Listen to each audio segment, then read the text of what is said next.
싱킹 브릿지 타임즈 2024년 10월 25일자를 진행하도록 하겠습니다. 구독, 좋아요 부탁드리고 1.25 배속이나 1.5 배속을 보시기 바랍니다. 오늘의 편집 내용 제목들이 되겠습니다. 다소 양이 많네요. 또한 3분기 잠정 영업 실적도 일부 조금 소개를 하겠습니다. 전례 없는 생산성 혁신, AI로 물리세계 혁신하는 스타트업. 물음표는 제가 붙였습니다. 최태범 머니투데이 기사인데요. 기업체 홍보 기사 같은 느낌도 있습니다. AI가 불러올 파급력은 사무보조를 넘어 기업의 생산성 및 비용과 직결되는 연구개발, 생산, 품질, 공급망 관리, 유통, 물류 등 물리적 세계, 리얼 월드라고 표현했네요. 전례 없던 수준의 생산성 혁신을 가져올 것이다. 윤성호 마키 나락스 대표는 24일 AI 기술 관련 컨퍼런스 어텐션 2024에서 AI는 이미 챗봇, 코딩, 번역 등 디지털 세상 속에서 생산성을 높이고 있다. 진정한 AI 전환, AX라고 위에서는 기업의 핵심 비즈니스 프로세스에 AI가 적용돼야 한다고 말했다. 이런 얘기예요. 자기네들 프로그램 팔아먹겠다는 얘기도 되겠죠. LG, SK텔레콤, 현대자동차, 기아 등이 다양한 기업들이 참여했다고 되어 있는데 초청장을 보냈겠죠. 2017년 설립된 마키 나락스는 AI 모델 개발부터 데이터 수집, AI 운영까지 전 과정을 지원하는 솔루션 런웨이를 개발했다. 반도체, 자동차, 에너지 등 산업에 특화된 AI 솔루션으로 AI 머신러닝 모델이 안정적으로 유지 관리되도록 한다. 일례로 제조 공정의 이상 징후 탐지, 제어 조합 최적화, 예측 분석 등을 통해 산업의 지능화를 이룰 수 있다는 설명이다. 공장에서의 고장 발생 가능성을 5 내지 7일 전에 미리 인지하거나 전력 소비량을 줄이는 등 다양한 최적화로 생산 효율을 높일 수 있다. 이렇게 소개를 했습니다. 그런데 제가 알고 있는 한 AI의 문제점은 빅데이터가 필요하다는 얘기예요. 그리고 상관관계 알고리즘을 사용할 수밖에 없습니다. 대기업은 어쨌든 투자할 돈이 있을지 모르지만 중견기업은 돈이 없습니다. 그런 기업들을 위한 솔루션이 이제 본격적으로 제약이론 경영을 소개를 안 할 수가 없겠네요. 굳이 AI를 할 필요도 없다. 일반적인 엑셀 작업만으로도 충분하고 여러 분야에서 생산성 혁신을 할 수 있다고 저는 주장하는 바입니다. 그 전산 AI 프로그램이 빅데이터가 필요하니까 그거는 기업체가 빅데이터를 가지고 있겠지만 자기네 데이터를 다 줘야 된다는 얘기가 되죠. 기업으로서는 자기네들 데이터가 그 데이터 뱅크에 저장되는 것을 또 싫어할지도 모르죠. 그런 생각도 있습니다. 그래서 계속해서 저는 그 인과관계를 얘기를 하는데 이 정치, 경제, 사회적인 측면도 그 결과, 원인, 결과의 과학적 사고방식으로 접근해 보자고 이렇게 소개를 하고 있었습니다만은 이 앞에 기사에처럼 이런 연구개발, 생산 품질, 공급망 관리, 유통 물류 등 물리적 세계에서 이거를 한번 해야 된다고 저는 믿습니다. 이 첫째 분류 역량, 그 다음에 둘째 상관관계 수립 역량인데 AI 알고리즘은 이 상관관계를 벗어날 수가 없습니다. 그래서 이 결과, 원인, 결과, 과학적 사고방식으로 경영을 이제 해야 된다라고 저는 주장하는 바입니다. 그러니까 제약이론 경영은 과학 경영이라고도 얘기할 수 있겠습니다. 왜 이런 얘기를 본격적으로 하냐 그러면은 다음에 또 소개하는 것도 있지만 안타까움이 있어서 그렇습니다. 경제 침체로 디프레이션에 직면한 중국. 중국이 디프레이션 가는 거는 저는 괜찮아요. 한국도 덩달아서 디프레이션에 들어가는 것이 문제지만은 이거 피터 자이안의 10월 23일자 뉴스레터입니다. 중국은 90년대 일본의 고전을 연상시키는 경기 침체에 직면해 있습니다. 사실 저는 그 말을 취소합니다. 그게 뭔 말인가 했더니 중국의 전망은 훨씬 더 좋지 않습니다라고 고쳐 말하겠다 이런 얘기예요. 중국 문제의 핵심은 인구 감소다. 뭐 다른 게 아니고 뭐 공산당 뭐 이런 거 말고 국영기업 이런 거 말고 이는 수요를 위축시키고 산업 생산을 앞으로 나아갈 수 있는 유일한 길을 남겨둔다. 부채를 발행하고 부동산에 더 많은 비용을 지출하고 지방정부를 구제하며 산업 역량을 강화하는 것은 실제로 디플레이션으로 이어질 것이며 지금 중국 정부가 내놓은 그 경기 부양 방향으로 돈을 몇 조의 위안인가 푼다고 그랬는데 이게 디플레이션이 될 것이라고 이 사람은 단언을 하고 있네요. 공급 과잉으로 인해 가격이 하락하여 경기 침체, 산업 불안과 관련된 역기능의 강화 스파이럴이 발생하는 특히 끔찍한 경제 현상입니다. 대량 실업과 일반적인 비열함이라고 표현했네요. 경제공황도 사실은 과잉 생산이 근본 원인으로 되죠. 그리고 이런 그 디프레이션 경제 불황, 세계 공황을 벗어났던 것은 사실상 세계 대전 전쟁을 일으켜서 해소를 했다. 이렇게도 소개를 한 바 있죠. 중국인들이 디프레이션을 피하려면 산업 역량을 줄여야 하지만 생산량 조절을 해야 된다는 얘기죠. 이 역시 위험 부담이 없는 것은 아니다. 그리고 중국의 이슈 목록을 정리하기 위해 중국 권력에 대한 시 주석의 초크홀드라고 되어 있는데 목조르기라고 번역이 돼야 될 것 같아요. 이러한 경제 역풍을 성공적으로 헤쳐나가는데 또 다른 복잡성을 더한다. 그래서 중국 디프레이션의 영향을 받을 수밖에 없는 한국이다. 그간 대중무역에 동조했기 때문이다. 디플의 악영향을 빨리 벗어나는 방법은 바로 중국과의 디커플링일 수밖에 없다고 저는 지속적으로 주장하는 바입니다. 그리고 이것은 전에 소개한 건데 그 대중국 익스포저 스코어 카드라고 무슨 그 투자기관에서 점수를 매긴 건데 한국은 85의 영향력이 있다 이게 영향을 받는다. 호주는 190이나 되죠. 그 재화자원 때문에. 일본은 54밖에 안 되고 우리나라도 이 중국 경제에 대한 영향력을 필리핀만큼 줄여야 될 거라고 저는 생각을 합니다.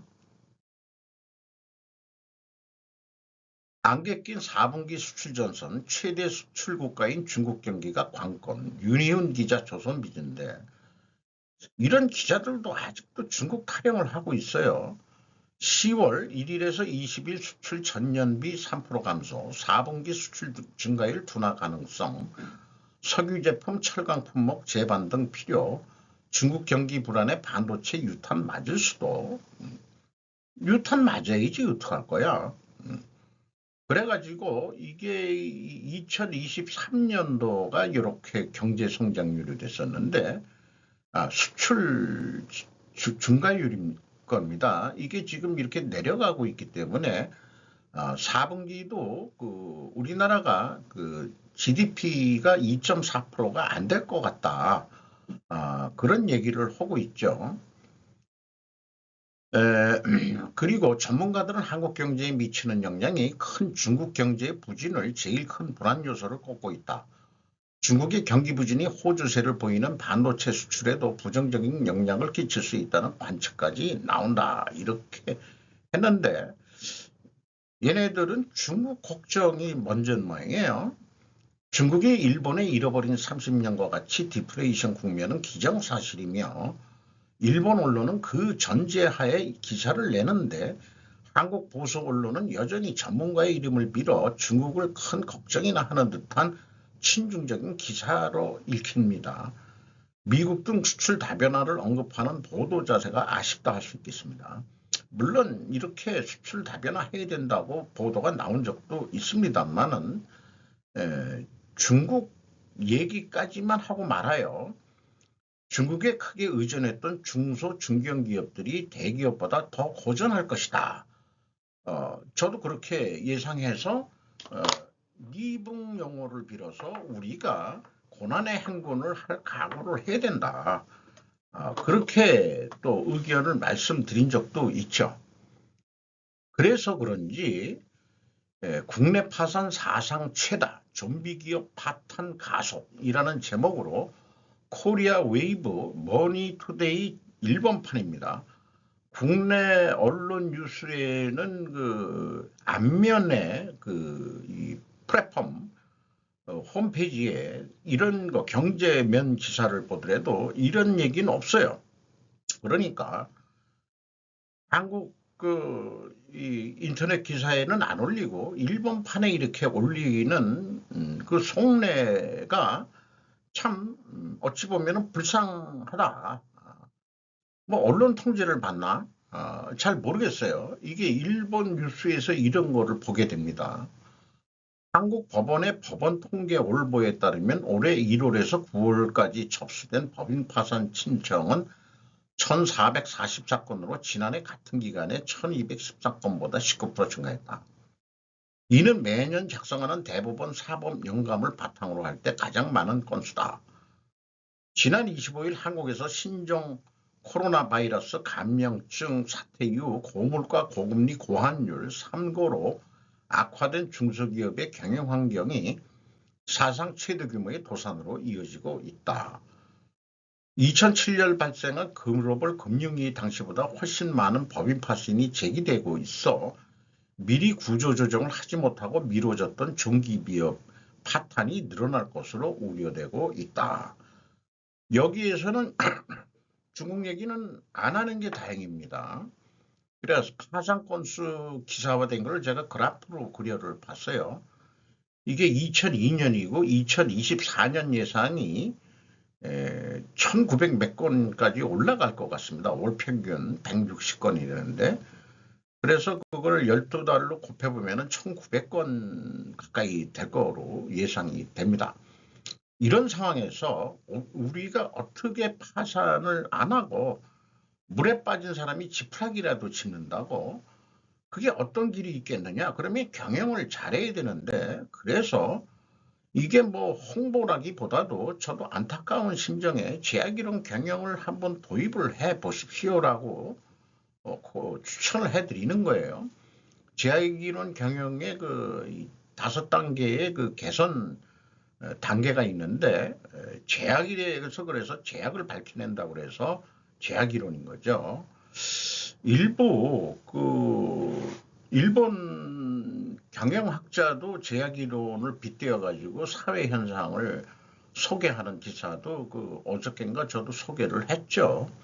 그래서 뭐 홍보 아닌 홍보를 하게 됩니다. 제약이론 경영을 교육하는 한국 TUC 협회가 있습니다. 만약에 제 방송을 보는 중소기업 대표가 계시다면은 저렴한 가격에 좀 경영 개선을 해서 지금 어떻게 좋은 길로 수익을 창출하는 그런 길로 갈 수 있다고 그렇게 추천해 드릴 수 있겠습니다. 이게 아쉽게도 약간의 유행을 한 12년 전에 탔다가 지금은 식은 상태입니다. 제가 옆에서 볼 때는 실패 원인은 이게 협회가 산학협동으로 그 협회가 만들어졌는데 이 조화를 이루지 못했다고 보여집니다. 제약이론 경영을 교육시키는 그 협회 자체가 조화를 못했다는 것은 심한 문제죠. 그러니까 인기가 떨어질 수밖에 없을 거예요. 그래서 제가 봐서는 대학 교수들은 잠시 단물만 뽑아먹고 협회를 철수했습니다. 산업체 출신들이 명맥은 유지되고 있어요. 제가 서울 산업대학교 그 교수가 이 협회 총무를 할 때, 이런 이게 이 산업통상부인가? 거기 산하에 그 단체 등록을 하게 돼 있는데, 무조건 복식부기로 결산하도록 되어 있습니다. 그 경영을 가리키는 그 아니, 사단법인 자체가 이 복식회계를 못한다고 그래가지고 제가 아주 그냥 싸게 복식회계로 그 엑셀로만 작업하는 거 프로그램 사는데도 돈이 든다고 해가지고 협회 거는 간단하니까 제가 엑셀로 다 만들어 준 적이 있어요. 복식부기를. 아, 그렇다는 얘기고요. 파산 직전에 중소기업들이 그들을 저렴한 비용으로 활용하기를 기대합니다. 저는 스카이어가 제 아이디어인데 스루풋 어카운팅으로 지원할 수 있겠습니다. 싸게 해드려야죠. 중소기업들이 지금 파산 직전이 되는데 좀비 기업들이 되는데 좀 그 파산이 안 되고 일자리를 유지해야 우리나라 경제가 잘 돌아가니까 이건 뭐 어떻게 보면은 사명감을 가지고도 좀 해야 되지 않겠냐 이런 생각도 들어가네요. 물론 뉴스를 그 편집하다 보니까 그래서 이 제약이론 경영을 좀 설계를 좀 강하게 좀 드라이브를 걸어봅니다. 인도는 러시아를 통한 몽골산 조연탄 수입을 고려하고 있다고 소식통은 말합니다. 몽골에서 석탄이 인도까지 가는데 아마 중국을 경유해야 가장 빠른 길이긴 하겠지만은 이 기사를 보면은 로이터 기사인데 중국하고 좀 미덥지가 않은 모양이에요. 그러니까 러시아를 경유해 가지고 몽골 석탄을 인도가 좀 받겠다. 아주 의미 있는 뉴스 같습니다. 뭐 내용은 뭐 안 읽어보겠습니다. 그 시간 관계상. 어저께 뉴스에 CNN 분석에 신흥 경제국들은 브릭스 대신 그들은 경제를 성장시키고 비이념적이고 실용적으로 참여하려고 합니다라고 CNN 분석이 있었죠. 칸들라의 대얄 항구에서 석탄을 덤프트럭에 실는 J12 기계라고 되어 있네요. 이 J12 기계가 어디서 만든 건지 모르겠네. J면은 재팬일까요? 한국 거 좀 현대 거를 쓰든지 좀 아쉽네요. 제주도 불법 체류자가 1만 명을 넘어섰다. 대부분이 중국인이다. 유화연 인턴 기자네요. 유시스. 기자도 인턴을 겪어서 정식 기자가 되는 모양이죠. 22일 법무부에 따르면 올해 6월 말 기준 제주도 누적 불법 체류자 인원은 1만 1,191명인데 무사증으로 들어와 가지고 뭐 우리나라도 그 비자 없이 일본 여행 가고 하는데 한 필요하면은 일주일인가 뭐 그렇다고 그러죠. 뭐 한 달 안에는 나가야 된다든가 뭐 그런 게 있는데 이게 안 나가고 무단 이탈한 것으로 추정이 되고 제주도를 어떻게 무단 이탈해서 그 국내 들어오는 경우도 있는 것 같아요. 저는 이들이 잠재 범죄자 또는 스파이로 인식해야 한다고 봅니다. 그래서 그 글로 되어 있는 거를 1만 1,191명에서 중국인이 1,412명이나 불법 체류자가 있답니다. 그래서 어글리 중국인을 언제부터인가 혐오하게 된 반중인이 저는 됐습니다. 다만 저는 중화요리는 좋아하는데 한국화된 짜장면을 좋아하죠. 짬뽕하고. 한국화된 요리라고 볼 수가 있겠습니다. 이런 싸가지 없는 중국 새끼들 때문에 제주도가 아주 망가지고 길가에서 똥을 싸고 소변을 보고 뭐 이따위 짓 하는 그 중국인들 수준을 그 제주도 도지사 했던 그게 아마 원희룡인가 그 사람 국민의힘 국회의원인가 그런 모양인데 국토부 장관도 좀 했었죠. 원희룡 장관이.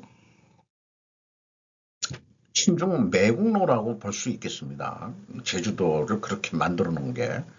또 땅도 많이 사고 있죠. 중국 애들이. 뭐 505억인가 가지고 들어오면은 그냥 영주권을 주고 그다음에 지방선거 투표권까지 주는 아주 역적 매국노 새끼들이니까 이 저기 그 영주권은 뭐 어떤 방법으로 주더라도 투표권까지 지방자 그래서 그 표를 얻어가지고 자기네들에게 정권을 계속 헤쳐먹으려고 했던 건지 모르겠습니다만은 어쨌든 그렇습니다. 뭐 얼굴을 왜 캄프라치 해주는지 모르겠어요. 김정은 좁은 숲길 지나 터널로 북 ICBM 첫 기지 첫 공개. 대륙간 탄도탄이죠. 엄청 크네요. 어, 이제 과시하는 거겠죠. 그래서 관련 야후 뉴스에서 정치적인 거로 이 로이터에서 북한 김정은 미사일 기지 방문, 미국의 핵 위협 언급했다는 그 기사 제목만 좀 소개하도록 하겠습니다. 그리고 우크라이나의 젤렌스키는 일부 동맹국들이 나토 가입 입찰을 열을 올리고 있다 이렇게 되는데 독일이 좀 미적지근하게 반응하는데 미국만이 극복할 수 있다는 의구심을 가지고 있다. 이렇게 또 얘기가 있습니다. 미국의 그 에이브럼스 탱커가 러시아 땅에서 전쟁 중인 것으로 보인다는 뉴스도 나왔습니다.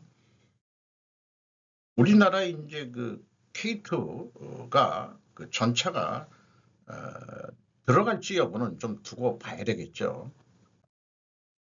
중국은 북한 러시아 파병을 동의했는가가 왜 언급되는가라고 제목을 제가 붙였습니다. 지다경 코리아 헤럴드인데 원래 제목은 윤 대통령은 우크라이나에 대한 무기 금지 정책의 유연성을 시사합니다.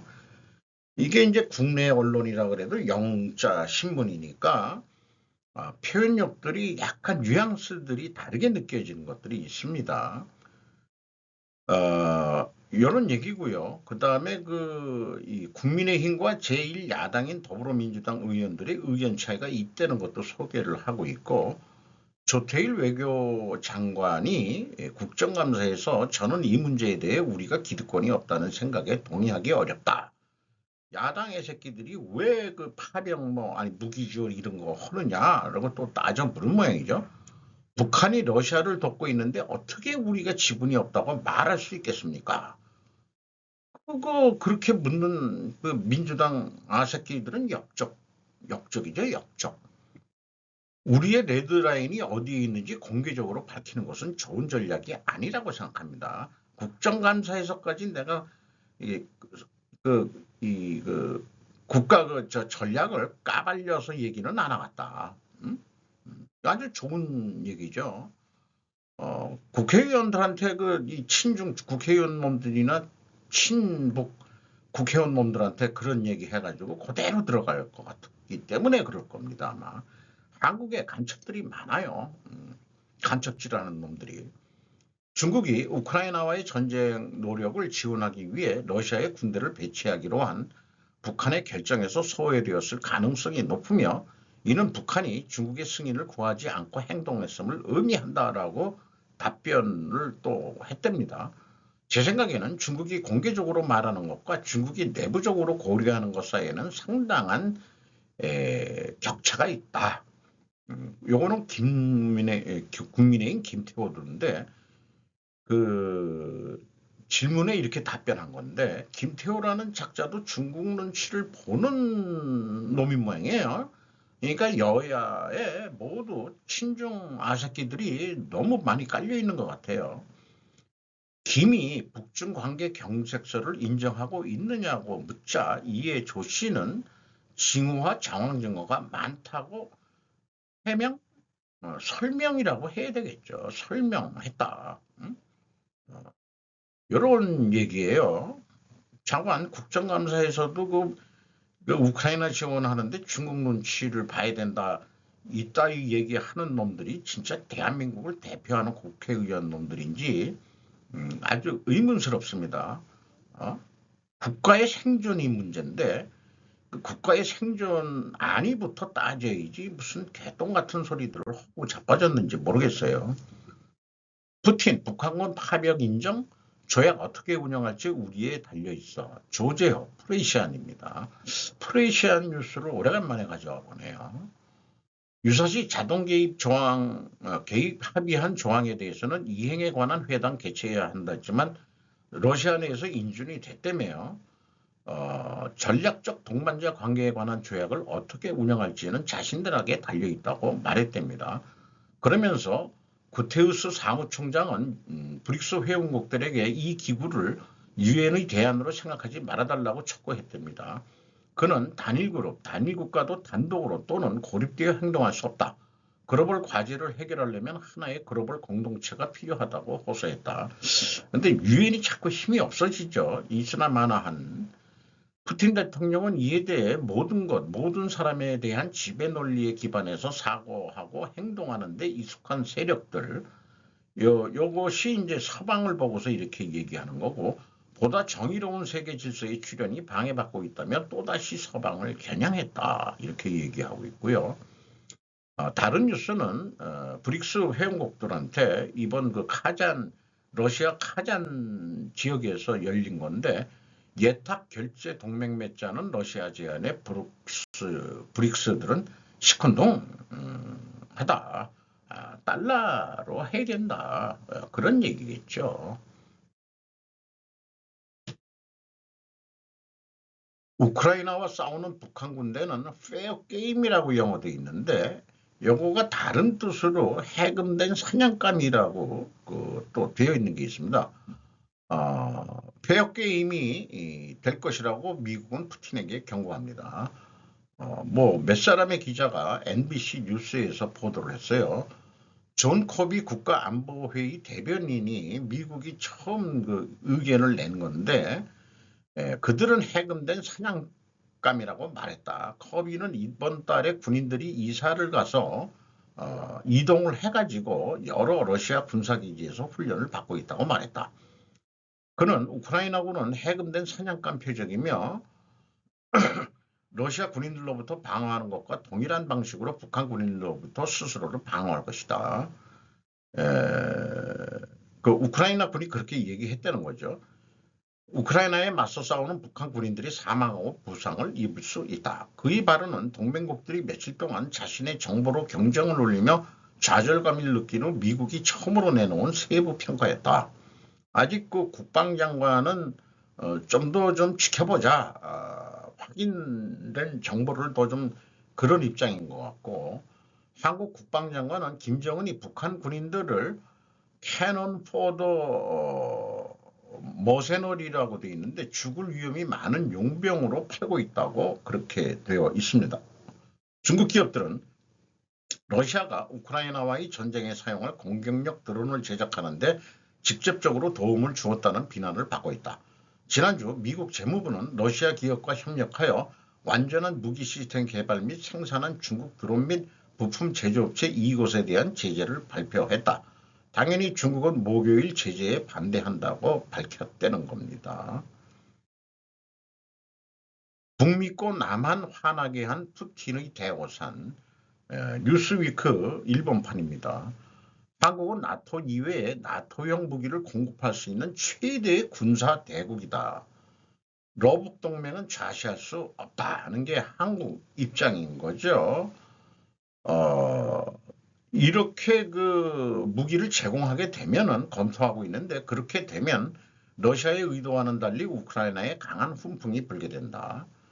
러시아에 대한 공격을 계속하기 위해 필요한 무기 탄약과 자국 방공에 필요한 요격 미사일을 얻을 수 있다면 우크라이나로서는 더 바랄 나위도 없는 정예다. 우크라이나 전쟁이 장기전으로 우리나라는 한국전쟁 3년 해가지고 휴전이 됐는데 우크라이나와 한국의 정보기관들은 오래전부터 북한이 탄약과 미사일을 대량으로 러시아에 제공하고 있다는 첩보를 포착하고 있었다. 한국에는 풍부한 무기 탄약 비축이 있고 세계 유수의 군수산업이 있다. 한국이 우크라이나에 무기를 제공하면 러시아의 시도는 좌절되고 나토와 인도태평양 국가의 연계를 강력히 국제사회에 각인시키는 효과도 있을 것으로 보인답니다. 북한 병사들은 적응 훈련이 끝나는 대로 전선으로 보내질 것이라고 성명은 밝혔다. 우크라이나군 성명입니다. 이들에게는 러시아군 군복과 러시아제 무기, 시베리아 출신임을 보여주는 가짜 신분증이 지급된 것으로 알려졌다. 이 시베리아 출신이 뭐냐면은 브리야트 공화국입니다. 브리야트. 트라는 게 그게 이제 이 말이 어원이 바뀌어가지고 그게 부여족이에요. 부여족. 옛날 부여족. 부여족이 그 나중에 백제까지 내려오는 거로 되어 있죠. 그 몽골을 통해 가지고 이렇게 되어 있습니다. 고대사를 공부하다 보면은 북한이 병사를 파견하고 있다는 사실을 숨기기 위해 그들은 러시아인으로 위장하려는 것이라고 성명은 지적했다. 그 브리야트 공화국 사람들이 그 젊은 청년들이 얼마 없다 그래요. 근데 늙은이들만 많지. 그러니까 월급 많이 주니까 또 실제 그 브리야트 족들이 러시아 군대에 들어가는 경우도 있겠지만은 그 아니다. 이 러시아는 그게 그거이 아니고 걔네들 그 북한 애들 아니고 브리야트족이야 브리야트족. 이렇게 이제 신분증을 만들어서 한다는 얘기죠. 작년 6월에 러시아의 악다군이라고 표현되어 있네. 대가로 한국은 자국의 무기를 우크라이나에 공여한다는 것을 검토한다는 거고, 요거는 그 6월 19일 평양국제공항에서 좀 밤에 그 도착을 했죠. 그래서 어둡게 이 두 인간이 만나가지고 찍은 사진이 어둠의 세력들인 것 같은 그런 상징적인 사진을 붙였네요. 축구장 123개 부지가 공사장, S5일 명운 걸린 샤인 프로젝트. 이인하 기자 조선비즈입니다. 아랍어인 샤인은 사우디아라비아의 국조인 매를 뜻한다. S5일의 최대 주주는 사우디 아람코이다. 미국도 매인데 얘네들 같이 갈 것 같아요. 축구장 123개를 붙여놓은 크기는 88만 1천 평방미터, 약 26만 6,500평. 어휴, 넓기도 해라. 부지에 폴리머 공장, 저장 탱크, 스팀 크래커 등 고부가가치 석유화학 제품 생산이 들어설 예정이다. 그러니까 정유가 아니고 이 2차적인 그 석유화학 제품, 이 요즘 석유화학 제품이 안 좋은데 가격이 중국이 덤핑질 하냐고. 어쨌든 이 사업에 그 S-오일이 9조 2,580억 원을 투자하는 걸로 되어 있습니다. 지난해 3월 첫 삽을 뜬 후 이날까지 전체 EPC 설계 구매 건설의 공정은 40%를 완료를 했다. 2026년 6월 준공이 목표다. 아람코 첨단 기술 TC2C 온산 공장의 첫 적용 샤인 프로젝트 울산 경제에도 도움이 될 것이다. 이 샤인 프로젝트 완공 후에도 400명 이상을 상시 고용하고 총 3조 원 규모의 경제적 가치를 창출할 것으로 보고 있다.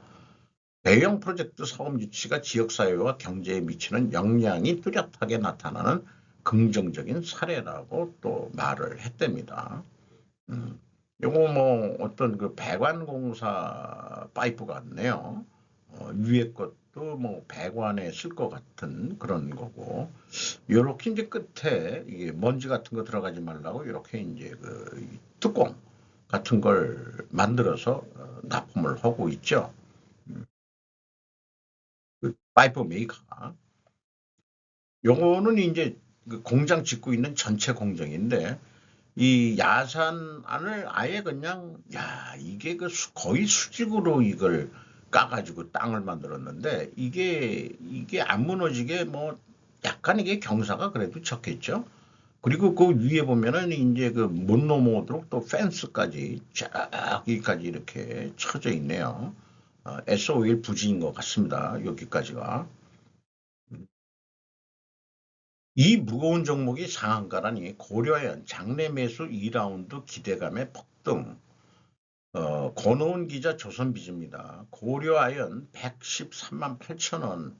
요건 10월 24일 그 장중 상한가인데 오늘 보면은 147만 8천 원까지 올라갔다가 제가 캡처하는 시간대에는 124만 5천 원까지 올랐습니다. 장내 매수 등 치열한 지분 경쟁을 기대하는 투자자가 많은 것으로 보인답니다. 그런데 제 생각에는 투기 세력 개입 아닐까도 생각을 해보게 돼요. 이게 갑자기 이렇게 너무 이런 거 안 좋은 것 같은데. 그리고 외국인 보유율이 16점 몇 프로까지 떨어졌다가 다시 17.02%로 올라갔네요. 그 공개 매수 전에도 18점 몇 프로였는데 실제 외국인들은 MBK한테 그렇게 많이 안 판 것 같아요. 팔고 사고 하면서 차익 실현들을 좀 이용해가지고 차익 실현들을 좀 보는 것 같습니다. 미도 5년 넘게 걸렸는데 무기 현지화 1년에 끝내 중동군 말도 안 돼 깜짝. 완전 국뽕 뉴스죠. 이정고 기자 조선일보입니다. 아랍에미레이트, 사우디, 이라크, 중동 3국 하늘 지키는 천국 13조 원 수출. 내수 출혈 경쟁의 악몽. 이제 원팀으로 수출 확대. 요거를 이 군인이 들고서 이걸 쏘면 미사일을 격추시키는 그런 거다 이런 얘기죠. 천공이라고 그러네. 이게 LIG 넥스원의 그 부회장이라고 그럽니다. 옛날 뭐 금성 무슨 공업사부터 일했다는 기술자 신모양인데, 자관, 그 발사대와 유도탄, 이런 20kg 정도 수준을 이 정도 군인이 들고서 쏠 수 있겠죠. 그리고 천궁2의 성능 및 특징을 소개를 하고 있습니다. 10월 도내 물가 1.8% 상승, 쌀값 전기는 늘어 축소. 이게 뭔 뜻인지 잘 모르겠네.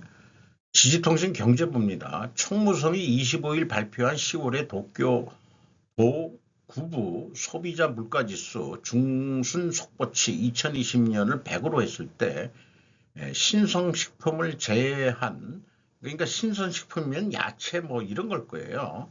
종합지수가 107.9로 전년 동월 대비 1.8% 상승했다. 플러스는 38개월 연속이지만 성장은 2개월 연속으로 축소해 5개월 만에 2%를 밑돌았다. 성장은 이게 이 쌀값 전기는 그 성장이, 그러니까 그 생산량이 줄었다는 얘기 같네요.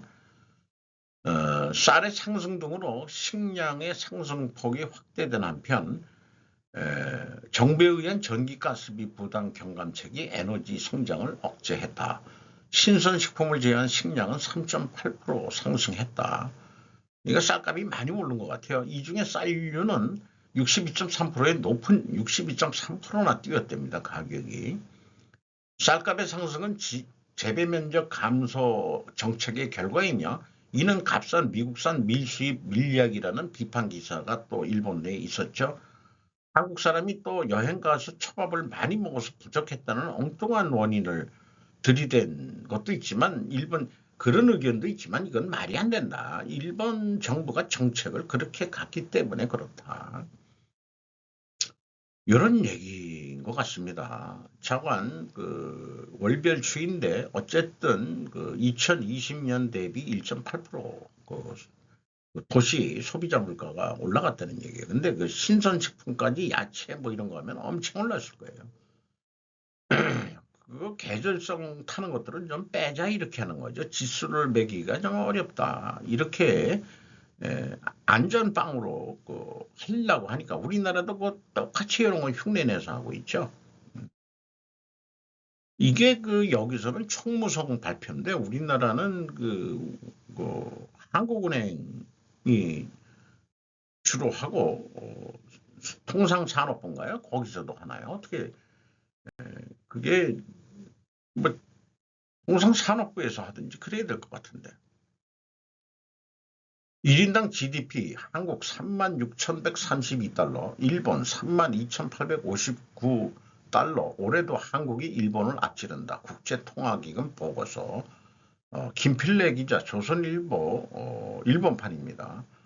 그 뉴스 나온 걸 제가 표를 만들어 봤어요. 근데 한국이 2023년에 35,563달러였는데 1인당 국민소득이 일본은 33,899였고 올해 예상은 36,132달러. 그 다음에 일본은 32,859달러. 거꾸로 일본은 내려갑니다. 그래서 갭이 3,200달러, 3,270달러까지 갭이 커집니다. 2025년 예측은 국민소득이 4,441달러나 차이가 날 것 같답니다. 그리고 한국은 2027년에 4만 달러 국가가 된다고 IMF 보고서가 예측을 했답니다. 자, 국민 1인당 소득이 올라가는 건 참 기분 좋은 일이죠. 문제는 국내의 빈부격차를 어느 정도 소화해 낼 거냐. 요게 이제 그 내치의 문제가 남아 있겠죠. 그리고 요 중앙일보 쪽에서는 한국 수출대로 3분기 0.1% 성장, 무디스 동력 잃었다라고 비판을 하고 있는데 아까도 얘기했지만 중국의 디프레이션을 우리가 중국에서 중소기업들도 많이 진출했는데 빨리 철수해가지고 좀 해야 되지 않겠냐 그런 생각을 하게 됩니다. 그리고 내수는 선전했대요. 수출이 떨어져서 그렇지. 그래서 민간 소비와 설비 투자를 중심으로 반등해 전분기 대비 0.9% 성장했답니다. 내수는. 그건 또 좋은 얘기네요. 자, 3분기 영업 잠정 실적 이미 그 삼성전자는 한번 소개한 바가 있는데 LG전자하고 SK 하이닉스 46조 4,259억 달러 요게 116.3%가 증가했어요. 그리고 영업비용은 5.1%뿐이 증가를 안 했어요. 판매 가격을 높게 받은 그런 제품 H 뭔가 그거 것 같아요. 영업이익이 15조 3,845억 달러 290.5%나 크게 증가를 했습니다. 삼성 바이오로직스 매출이 3조 2,908억 달러로 25.6% 증가했고 영업비용이 약간 낮게 23.6% 증가해서 영업이익은 9,943억으로 30.2%가 증가했습니다. 현대모비스, 아직 현대차가 오늘 또 이거 작성하고서 또 찾아봐야겠네. 현대모비스가 나왔으면 이제 현대차나 기아도 나와줘야겠는데 어쨌든 현대모비스가 42조 5,263억 원을 했고 매출은 4.6% 줄었고 영업비용은 5.5%나 줄였어요. 매출이 감소해도 영업이익은 늘었다.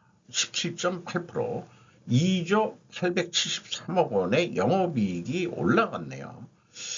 영업비용을 어떻게 줄였을지 이게 이제 3분기께 공시가 되면은 좀 되지만 납품 협력업체 또 가격 후려치기 했는지 그게 또 걱정입니다. 현대차는 아니라고 뭐 상생 협력한다고는 돼 있는데 차관 그 원가 회계에서 빨리 벗어나는 그런 작업들을 좀 해야 될 텐데 말이죠. 현대일렉트릭, 요 현대차하고는 좀 형제가 틀리죠.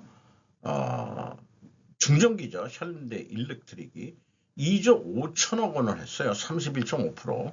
영업비용 16.8%뿐이 증가 안 해가지고 영업이익은 5,027억 원 영업이익 내서 163.9%가 영업이익이 증가했습니다. 솔루스 첨단 소재 이게 좀 안 좋네요.